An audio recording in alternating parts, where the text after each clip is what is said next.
Again आप सभी का क्रेजी जी के ट्रिक के डेली करंट अफेयर की सीरीज में स्वागत है। तो आइए शुरू करते हैं जून सीरीज के करंट अफेयर को आगे बढ़ाते हुए। आज के इस सेशन में हम 21 जून के सभी करंट अफेयर को डिटेल में डिस्कस करेंगे।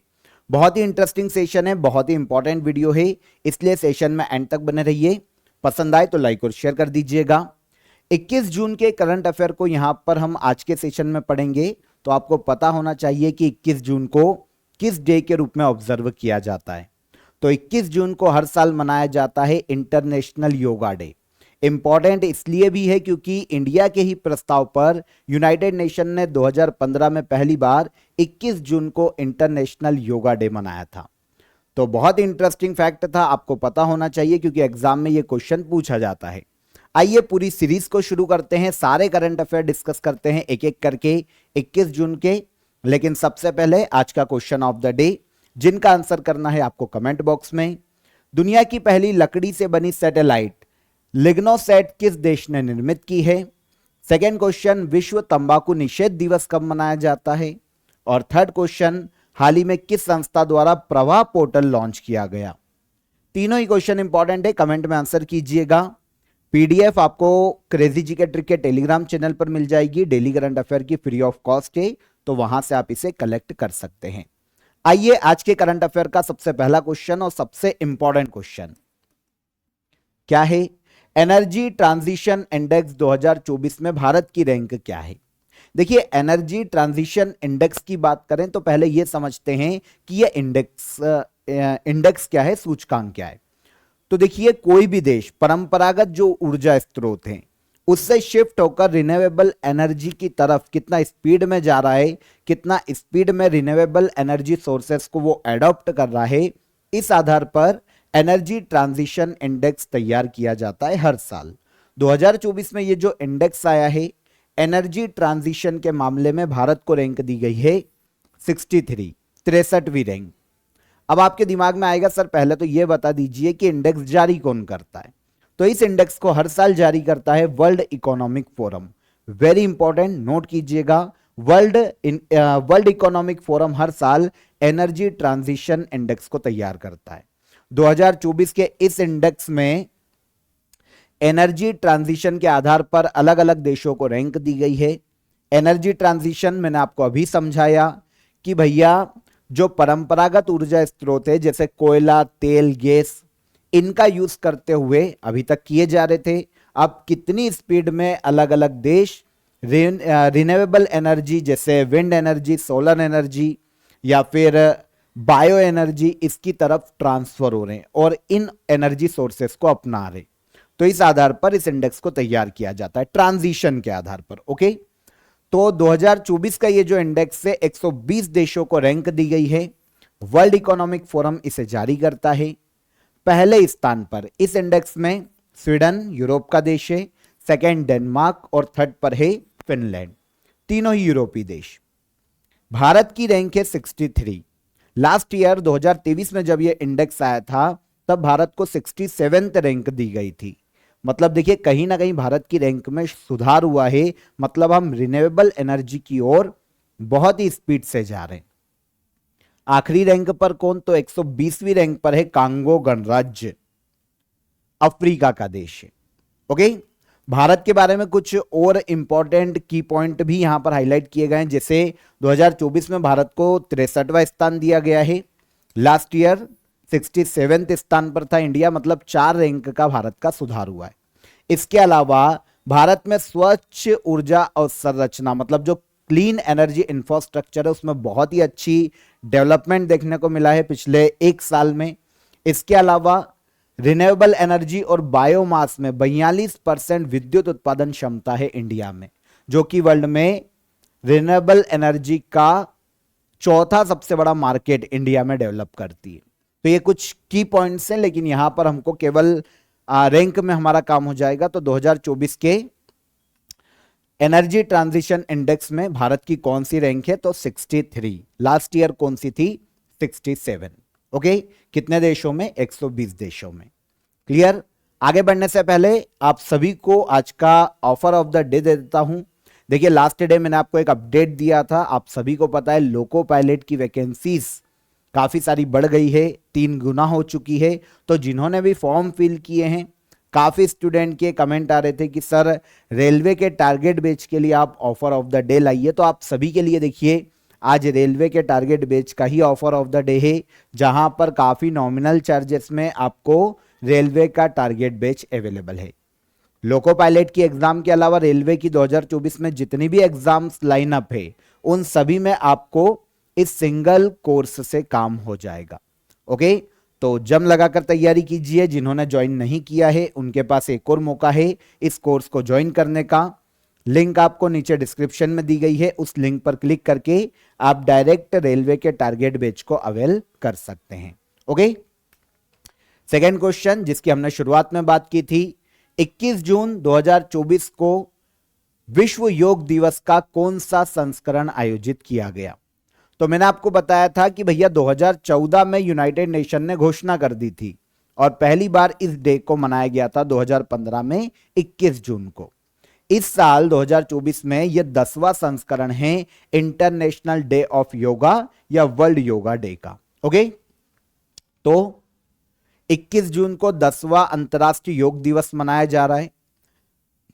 थीम पूछी जा सकती है, हमको पता होना चाहिए, yoga for self and society. यह थीम है 2024 में वर्ल्ड योगा डे की। रिपीट करता हूं, yoga for self and society. Theme बहुत ही सिंपल है, याद रख पाओगे। 2014 को यूनाइटेड नेशन ने इसकी घोषणा की थी कि भैया 21 जून को वर्ल्ड योगा डे के रूप में मनाएंगे और अगले साल से मतलब 2015 में 21 जून को पहली बार इंटरनेशनल डे ऑफ योगा के रूप में ऑब्जर्व किया गया। ठीक है, सिंपल सा क्वेश्चन था, कंफ्यूजन वाली कोई बात नहीं है। थर्ड क्वेश्चन पर आते हैं। गिद्धों की एशियन किंग प्रजाति के लिए दुनिया का पहला संरक्षण और प्रजनन केंद्र किस स्थान पर स्थापित किया जाएगा? तो गिद्धों या वल्चर की जो इंडियन स्पीशीज है, भारत की जो भारत में जो गिद्धों की एशियन किंग प्रजाति है, ठीक है, इसके संरक्षण के लिए हाल ही में भारत में एक संरक्षण और प्रजनन केंद्र स्थापित करने की घोषणा की गई है और यह केंद्र स्थापित किया जाएगा महाराजगंज में, जो कि आता है उत्तर प्रदेश में। ठीक है ना, तो उत्तर प्रदेश के महाराजगंज में गिद्धों की एशियन किंग प्रजाति के संरक्षण के लिए दुनिया का पहला संरक्षण और प्रजनन केंद्र स्थापित किया जाने वाला है। ठीक है ना, उद्देश्य आप सभी को पता है कि भैया जो एशियाई गिद्ध हैं, एशियन किंग प्रजाति गिद्धों की, वो काफी डैमेज है। उनका IUCN की रेड डेटा बुक में तो पहले से ही शामिल कर रखा है उसको, क्योंकि विलुप्त होती जा रही है, बहुत कम संख्या में अब जंगल क्षेत्रों में ये बचे हैं। तो इनका संरक्षण करना, इनकी संख्या में वृद्धि करना इस संरक्षण और प्रजनन केंद्र को स्थापित किए जाने का मुख्य उद्देश्य है। यह वर्ल्ड का पहला है जो कि उत्तर प्रदेश के महाराजगंज में स्थापित किया जाएगा। आप सभी को पता होना चाहिए कि गिद्धों की मृत्यु का जो मुख्य कारण है वो एक प्रकार की दवा है, इसे कहा जाता है डाइक्लोफेनॉक। किसको दी जाती है? तो देखिए, डाइक्लोफेनॉक ये दर्द निवारक दवा है जो कि पशुओं को दी जाती है, गाय भैंस और बैल वगैरह पशुओं को दी जाती है। कौन देते हैं? जो पशुपालक है वो देते हैं, क्योंकि दर्द निवारक दवा है। अब जब वो पशु मर जाते हैं तो उनको नॉर्मली गांव के बाहर इधर उधर फेंक दिया जाता है, यही प्रचलन ग्रामीण क्षेत्रों में चलता है। अब वो गिद्ध जब उस मांस को खाते हैं, पशु के मांस को खाते हैं, तो डाइक्लोफेनॉक दवा जो कि पशुओं को दी गई थी दर्द निवारक के लिए, इस दवा का साइड इफेक्ट होता है गिद्धों पर। तो इस गिद्ध की पूरी प्रजाति लगभग खत्म होने की कगार पे है। अब इनका संरक्षण किया जाने के लिए प्रजनन केंद्र स्थापित किया जा रहा है। कहां पर? महाराजगंज, उत्तर प्रदेश। तो क्लियर हो गया होगा आपको क्यों इसका संरक्षण किया जाना जरूरी है, इसकी मृत्यु का या मौत का कारण क्या है। रेड हेडेड वल्चर के नाम से इसे भारत में जाना जाता है, क्योंकि इसके सिर का ऊपरी हिस्सा देखेंगे आप गर्दन तक तो ये आपको लाल कलर का दिखाई देगा। ठीक है, IUCN की लुप्त प्राय सूची में रेड डेटा बुक में 2007 में इस प्रजाति को शामिल किया गया था, 2007 में। ठीक है, कैबिनेट ने national forensic infrastructure enhancement scheme को हाल ही में मंजूरी प्रदान की है। इस स्कीम का नोडल मंत्रालय कौन सा है? स्कीम का नाम सुनो, national forensic infrastructure enhancement scheme. इसका नोडल मंत्रालय है भारत की होम मिनिस्ट्री। आंसर हो जाएगा आंसर बी। अब आपके दिमाग में आएगा कि सर सेंट्रल गवर्नमेंट ने मंजूरी तो दे दी है, लेकिन स्कीम क्या है? तो देखिए, ये जो स्कीम है, गृह मंत्रालय, होम मिनिस्ट्री इसका नोडल मंत्रालय है।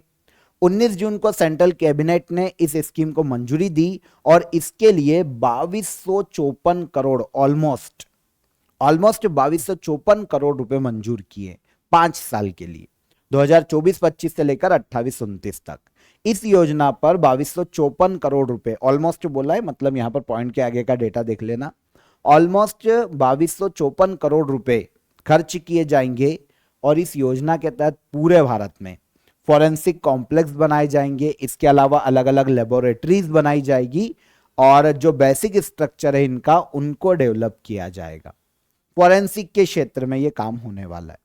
तो स्कीम को नाम दिया गया है national forensic infrastructure enhancement scheme. 19 जून को कैबिनेट ने इसको मंजूरी दे दी है। इसके लिए 2254 करोड़ रुपए लगभग व्यय किए जाने वाले हैं 5 साल में। एक और स्कीम काफी सुर्खियों में है जिसको केंद्र ने मंजूरी दी है, वेबिलिटी गैप फंडिंग, ठीक है ना, जिसे कहा जाता है VGF योजना। इसे भी सेंट्रल ने मंजूरी दी है। इस योजना के तहत भारत के जो अपतटीय क्षेत्र है वहां पर अपतटीय पवन ऊर्जा परियोजनाएं स्थापित की जाने वाली है और इसके तहत 1 गीगावाट की क्षमता के साथ गुजरात और तमिलनाडु में अपतटीय पवन ऊर्जा परियोजना, मतलब ऑफशोर विंड पावर प्रोजेक्ट स्थापित किया जाएगा। मंजूरी दे दी है, अब इसका स्थापना की जाने वाली है। भारत में ministry of new and renewable energy के अंतर्गत इस योजना को लॉन्च किया गया है। VGF स्कीम को नोडल मिनिस्ट्री कौन? तो ministry of new and renewable energy. ठीक है, 2 स्कीमें अलग अलग याद रखना। हाल ही में कैबिनेट ने कितनी खरीफ क्रॉप्स पर न्यूनतम समर्थन मूल्य को मंजूरी दी? अच्छा, एक छोटा सा क्वेश्चन मैं आपको यहां पर देता हूं, कमेंट में आंसर कीजिएगा। खरीफ क्रॉप कब बोई जाती है? ठीक है, टाइम पीरियड बताना। ठीक है, सेंट्रल गवर्नमेंट ने खरीफ क्रॉप्स पर न्यूनतम समर्थन मूल्य जारी किया है। कितनी खरीफ क्रॉप्स पर, कितनी खरीफ फसलों पर? 14। आंसर हो जाएगा आंसर ए। आपको पता है एक संस्था है भारत में, पहले तो ये देख लो कि 19 जून को सेंट्रल गवर्नमेंट ने 2024-25 के लिए खरीफ सीजन के लिए 14 फसलों पर MSP को जारी किया है। MSP क्या होती है? Minimum support price. किसानों का जो भी फसल है वो मिनिमम सपोर्ट प्राइस जो भी तय किया गया उसके ऊपर ही बिकेगी, तो ये मिनिमम सपोर्ट प्राइस है। सेंट्रल गवर्नमेंट कैबिनेट इसको मंजूरी तो दे देती है, लेकिन इसकी सिफारिश केंद्र को करता कौन है, ये इंपॉर्टेंट है। तो मिनिमम सपोर्ट प्राइस की सिफारिश केंद्र को करता है commission for agriculture cost and price, कृषि लागत एवं मूल्य आयोग इससे कहा जाता है। कृषि लागत एवं मूल्य आयोग भारत में कृषि और किसान कल्याण मंत्रालय के अंतर्गत 1965 में गठित की गई थी। 1965 में इस संस्था को गठित किया गया था। यह केंद्र को सिफारिशें देती है MSP की। अब केंद्र की इच्छा है वो मंजूरी दे नहीं दे, पर सिफारिशें मान ली जाती है केंद्र के द्वारा नॉर्मली। ठीक है ना, तो सिफारिशें कौन देता है MSP की? तो यह देता है commission for agriculture cost and prices, कृषि लागत एवं मूल्य आयोग। ठीक है ना, MSP को तय करता है। अब केंद्र ने हाल ही में 14 खरीफ फसलों पर MSP को मंजूरी दी है। इसमें धान की जो नई फसल आएगी उस पर देखिए 2300 रुपए MSP तय की गई। मेन बता देता हूं, सारी तो हम पढ़ेंगे नहीं। तुअर दाल पर 7550 रुपए, 7550 रुपए। उड़द दाल पर 7400 रुपए पर क्विंटल MSP को जारी किया गया। जारी कौन करता है ये पता चल गया। ठीक है ना, भारत में 23 फसलों पर MSP जारी की जाती है। 7 तो है अनाज की फसलें, ठीक है ना, जैसे धान, गेहूं, मक्का, ज्वार, बाजरा। 5 प्रकार की दालों पर MSP जारी की जाती है। 7 तिलहन फसलों पर और 4 व्यावसायिक फसलों पर, ठीक है ना, कमर्शियल क्रॉप पर गन्ने की बात करें तो गन्ने पर एमएसपी जारी नहीं होती, इस पे जारी होता है एफआरपी। एफआरपी वो प्राइस है जब गवर्नमेंट तय कर देती है, तो जो चीनी मिले हैं एफआरपी पर ही गन्ना किसानों से उनका गन्ना खरीद सकती है, उससे नीचे रेट पर नहीं खरीद सकती, उसके ऊपर तो फिर जितना भी किसान ले पाए, लेकिन एक एफआरपी होती है गन्ना पर, शुगर कैन पर, ठीक है ना। तो यह अलग है, बाकी 23 फसलों पर एमएसपी जारी किया जाता है। आगे आते हैं अगले क्वेश्चन पर। 112वां इंटरनेशनल लेबर कॉन्फ्रेंस कहां आयोजित किया गया? तो जो लेबर वर्कर है, जो मजदूर वर्ग है, मजदूर जितने भी हैं, है ना, वर्कर, उनके हितों की रक्षा के लिए पूरे वर्ल्ड में उन पर जितने भी रिस्ट्रिक्शन है, जितने भी उनके लिए हर्डल्स है, उन पर विचार करने के लिए 112वां इंटरनेशनल लेबर कॉन्फ्रेंस आयोजित किया गया है स्विट्जरलैंड के जेनेवा में। कहां पर? जेनेवा, स्विट्जरलैंड, ठीक है ना, आंसर मिल जाता है। इंटरनेशनल लेबर ऑर्गेनाइजेशन इसका आयोजन करता है, नाम से समझ में आ जाएगा, क्योंकि ये इंटरनेशनल लेबर कॉन्फ्रेंस है, तो आयोजन कौन करेगा? International Labour Organisation. सम्मेलन के दौरान जो लेबर वर्कर है उनके अधिकारों, उनकी सुरक्षा के लिए अलग अलग विषय पर यहां पर चर्चा की गई है। 112वां सीजन है इंटरनेशनल लेबर कॉन्फ्रेंस का, आयोजन हुआ है स्विट्जरलैंड के जेनेवा में। आयोजन करती है इंटरनेशनल लेबर ऑर्गेनाइजेशन। पूरे वर्ल्ड में श्रमिकों के, मजदूरों के हितों की रक्षा करना, उन्हें बनाए रखना, इसके लिए काम करने वाला अंतर्राष्ट्रीय संगठन है। 1919 में इसकी स्थापना की गई थी। हेडक्वार्टर स्विट्जरलैंड के जेनेवा में स्थित है और इस संस्था के डायरेक्टर जनरल के पद पर वर्तमान में गिलबर्ट होंगबो है। तो इन्हें भी याद रखिए, एग्जाम में एक आध बार ये क्वेश्चन पूछा गया है, ठीक है, डन। अगले क्वेश्चन पर आएंगे। चर्चा में रहा लाल बहादुर शास्त्री इंटरनेशनल एयरपोर्ट कहां स्थित है? इजीली बता दोगे, वाराणसी। कहां आता है? उत्तर प्रदेश। लाल बहादुर शास्त्री इंटरनेशनल एयरपोर्ट उत्तर प्रदेश के वाराणसी में स्थित है। यहां पर आप देख सकते हैं वाराणसी एयरपोर्ट, ठीक है। अभी सुर्खियों में क्यों है? तो सेंट्रल गवर्नमेंट ने इस एयरपोर्ट के विस्तार के लिए हाल ही में ऑलमोस्ट 2869 करोड़ रुपए को मंजूरी प्रदान की। अब ये जो इंटरनेशनल एयरपोर्ट है, लाल बहादुर शास्त्री इंटरनेशनल एयरपोर्ट, इसे culture heritage of the city के आधार पर डेवलप किया जाने वाला है और इसके अलावा ग्रीन एयरपोर्ट के रूप में भी इसे डेवलप किया जाएगा। ग्रीन एयरपोर्ट में क्या होता है?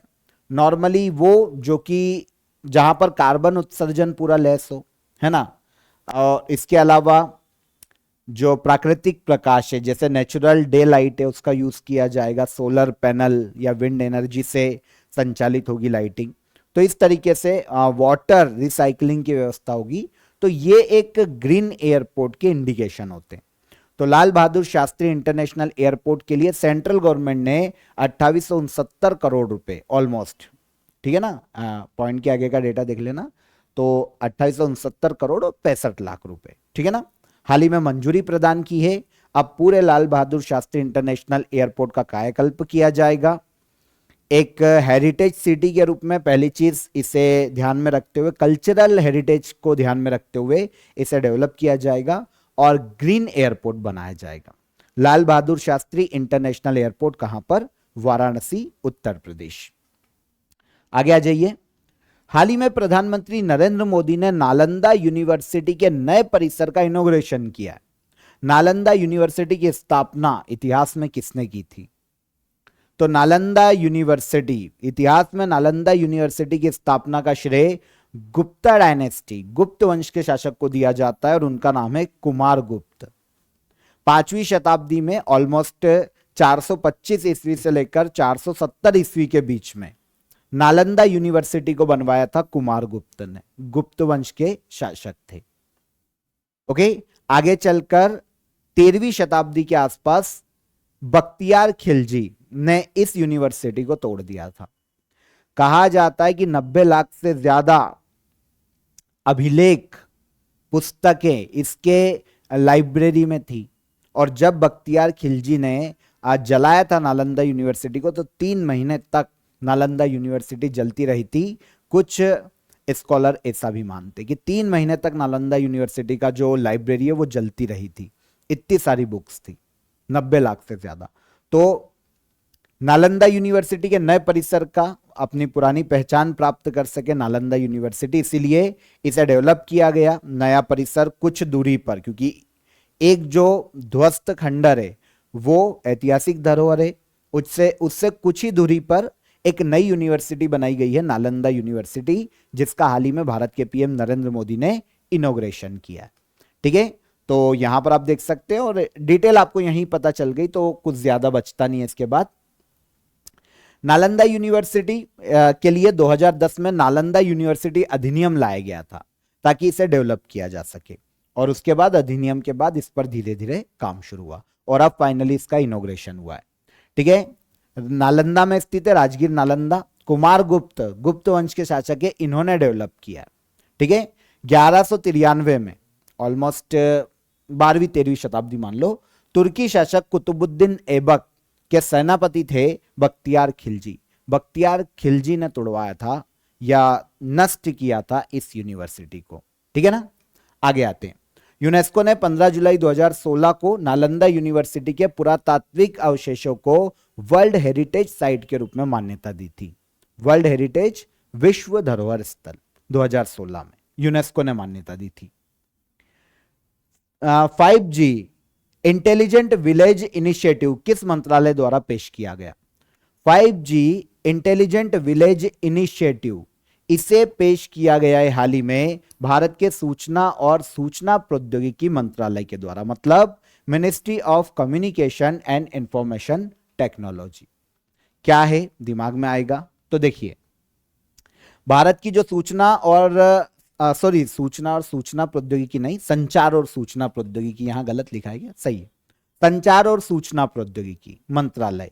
ठीक है ना, इसकी पहल है 5G इंटेलिजेंट विलेज इनिशिएटिव। नाम से समझ में आएगा कि भैया जो विलेजेस है उनमें 5G तकनीक का विकास करना या विस्तार करना इस योजना का उद्देश्य होगा। तो देखो, इसके अंतर्गत ग्रामीण क्षेत्रों में जो ग्रामीण समुदाय है उनके उत्थान के लिए 5G सेवाओं का विस्तार किया जाएगा, स्पेशली हेल्थ के सेक्टर में, एजुकेशन, एग्रीकल्चर, इनको बढ़ावा दिया जा सके, इसलिए सबसे पहले इन सेक्टर्स में 5G सेवाओं को लागू किया जाने वाला है। 5G intelligent village initiative. ठीक है ना, इसके अलावा क्वांटम एन्क्रिप्शन एल्गोरिदम, यह भी एक स्कीम है जो कि यही मंत्रालय लेके आया है। उद्देश्य क्या है? इस पहल के अंतर्गत डेटा को एन्क्रिप्ट करके सुरक्षित किया जाएगा। तो क्वांटम एन्क्रिप्शन एल्गोरिदम और इसके अलावा एक और 5G इंटेलिजेंट विलेज इनिशिएटिव, दोनों ही किस मिनिस्ट्री ने हाल ही में लॉन्च किए हैं? तो इसे लॉन्च किया है संचार एवं सूचना प्रौद्योगिकी मंत्रालय। ठीक है ना, ministry of communication and information technology की स्कीम से ग्रामीण क्षेत्रों में विकास के लिए दोनों काम करेगी। लास्ट क्वेश्चन पर आइए, किस देश के क्रिकेट खिलाड़ी ट्रेट बोल्ट ने इंटरनेशनल क्रिकेट से संन्यास लिया? तो ट्रेट बोल्ट, जिन्होंने हाल ही में इंटरनेशनल क्रिकेट से संन्यास लिया है, न्यूजीलैंड के तेज गेंदबाज थे, फास्ट बॉलर, न्यूजीलैंड के खिलाड़ी। हाल ही में इंटरनेशनल क्रिकेट से ट्रेट बोल्ट ने संन्यास ले लिया। ठीक है, 2007 में इन्होंने न्यूजीलैंड क्रिकेट टीम को ज्वाइन किया था और उसके बाद लगातार ये खेल रहे थे। इनके रिकॉर्ड्स याद रखने की जरूरत नहीं पड़ेगी, तो आप केवल इतना याद रख लो कि फास्ट बॉलर हैं न्यूजीलैंड के ट्रेट बोल्ट, जिन्होंने इंटरनेशनल क्रिकेट से हाल ही में संन्यास की घोषणा की है। डन। तो यहां पर 21 जून के सभी करंट अफेयर क्लियर हो जाते हैं, इजीली आपको समझ में आ गए होंगे। अब लास्ट डे के करंट अफेयर का रिवीजन देखिए, फिनलैंड में आयोजित विश्व एथलेटिक्स कॉन्टिनेंटल गोल्ड टूर में नीरज चोपड़ा ने कौन सा पदक जीता? तो यह कौन सा पदक है? Gold medal. Answer C. डाकघर अधिनियम 2023 भारत में कब से प्रभावी हुआ? तो यह प्रभावी हुआ 17 जून से। Answer B. समलैंगिक विवाह को मान्यता देने वाला दक्षिण पूर्वी एशियाई देश पहला कौन? तो यह है थाईलैंड। इसके बाद हर साल 20 जून को किस डे के रूप में ऑब्जर्व किया जाता है? तो World Refugee Day. Answer B. World Food India 2024 का आयोजन किस राज्य या यूनियन टेरिटरी में किया जाएगा? तो वर्ल्ड फूड इंडिया 2024 का आयोजन किया जाएगा नई दिल्ली में। चिराग पासवान खाद्य मंत्री, कल बताया था मैंने आपको। हाल ही में भारत में मगरमच्छ संरक्षण परियोजना के 50 साल पूरे हुए। मगरमच्छ संरक्षण परियोजना किस नेशनल पार्क से शुरू की गई? तो यह भितरकनिका नेशनल पार्क, ठीक है। United nation sustainable development solution network ने सतत विकास रिपोर्ट 2024 को जारी किया है। पहली बार यह रिपोर्ट कब जारी की गई थी? 2016 में। सिपरी ईयरबुक 2024 के अनुसार दुनिया में सबसे ज्यादा परमाणु हथियार किस देश के पास है? तो सबसे ज्यादा न्यूक्लियर वेपन देखने को मिलेंगे रशिया के पास। आगे, सेलिब्रिटी ब्रांड मूल्यांकन रिपोर्ट 2023 के अनुसार भारत के सबसे मूल्यवान सेलिब्रिटी कौन? तो यह है विराट कोहली। देखिए, दूसरे नंबर पर शायद मैंने आपको रणवीर कपूर बता दिया था, तो उसको रणवीर सिंह कर लीजिएगा। दूसरी सबसे ज्यादा ब्रांड वैल्यू वाले सेलिब्रिटी रणवीर सिंह है। पहले नंबर पर आते हैं विराट कोहली, करेक्ट कर लीजिएगा, ठीक है। लास्ट क्वेश्चन क्या था? बॉन जलवायु सम्मेलन 2024 का आयोजन किस देश में किया गया? तो इसका आयोजन किया गया है जर्मनी में। Answer D. डन। तो यहां पर लास्ट डे का रिवीजन हो जाता है। अब आपके क्वेश्चन ऑफ द डे का आंसर। भारत का राष्ट्रीय सुरक्षा सलाहकार तीसरी बार बने हैं कौन? अजित डोभाल। किस राज्य सरकार द्वारा मुख्यमंत्री मन्नुयिर काथू मन्नुयिर कप्पोम योजना शुरू की गई? तमिलनाडु गवर्नमेंट के द्वारा। और 15 अप्रैल से भारत और किस देश के मध्य में एक्सरसाइज डस्टलिक का आयोजन किया गया? तो भारत और उज्बेकिस्तान के मध्य में एक्सरसाइज डस्टलिक का आयोजन किया गया। भारत और उज्बेकिस्तान, ठीक है। तो ये तीनों क्वेश्चन के हमारे आंसर मिल गए हमको। आई होप सेशन आपको पसंद आया होगा। प्रीवियस ईयर डे के जो करंट अफेयर थे उनको भी हमने डिटेल में समझा। मैराथन क्लास आपके लिए आ चुकी है लास्ट 3 मंथ की, अप्रैल से लेकर जून 2024 तक की। अगर आपने मैराथन क्लास नहीं देखी है तो आप उसे जाकर यूट्यूब प्लेटफॉर्म पर क्रेजी जीके ट्रिक पर देख सकते हैं। तो वॉच कीजिए, बहुत ही इंपॉर्टेंट क्वेश्चन है, बहुत ही इंपॉर्टेंट करंट अफेयर है, वहां पर आपके एग्जाम में काम आएगा। एग्जाम रिलेवेंट क्वेश्चन को ही वहां पर हमने पिक किया है, ठीक है। तो अगर आज का सेशन अच्छा लगा हो तो सेशन को लाइक और शेयर कर दीजिएगा। इसके अलावा आपको course of the day SSC का टारगेट बैच है, लिंक आपके पास डिस्क्रिप्शन में है। सॉरी, रेलवे का टारगेट बैच है, लिंक आपको डिस्क्रिप्शन में दी गई है। आप उसे जाकर ज्वाइन कर सकते हैं, इजीली उसको अवेल कर सकते हैं। फिर मुलाकात करेंगे नेक्स्ट डे के करंट अफेयर में। तब तक आप अपना ख्याल रखिए। जय हिंद, जय भारत।